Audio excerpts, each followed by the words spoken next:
this threat out of Arizona really turned a lot of people's heads, and I mean, just seemed very confusing and ugly when it came over the transom on social media.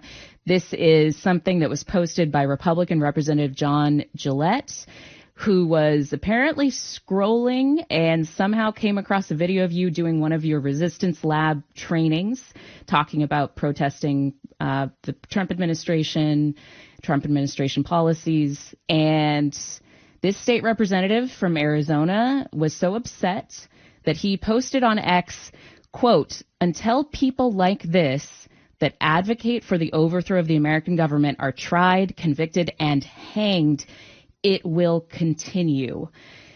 So a very direct threat against you for your trainings. What was your response to this post?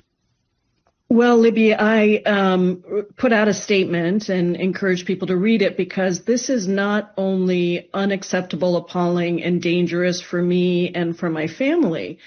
It is raising the danger for elected officials at a time when we've seen elected officials assassinated, when we just saw Charlie Kirk assassinated as well. This has been an uptick in political violence that is fueled by this kind of rhetoric. But there's another thing that really bothered me about this, and I think is very dangerous for all of us. You know, my resistance lab trainings are specifically around nonviolent resistance. We actually go through Martin Luther King's 6 principles of nonviolence, and it is a way for people to understand that people's nonviolent power collectively is actually the only thing that can stop authoritarians and dictators. And so it's a training in how to really think about this moment and what is required of people to step up in nonviolent, important, collective, powerful ways.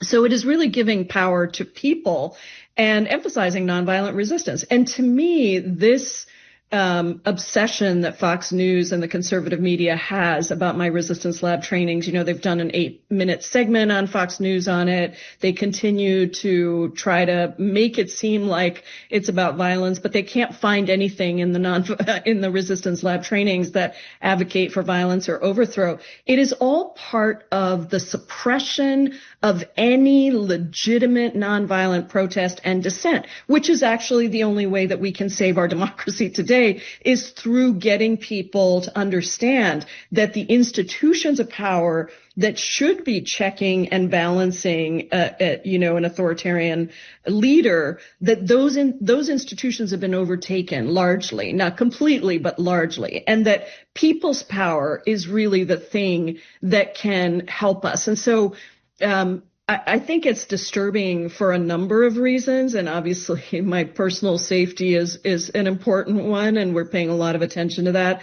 But I also think it's a threat to everybody's power, everybody's ability to step up and fight back, because if they scare us, if they somehow make it seem like this kind of protest is also part of violent overthrow, which it is absolutely not, then they succeed in suppressing the very dissent that is essential at this moment in time in particular, but certainly all the time.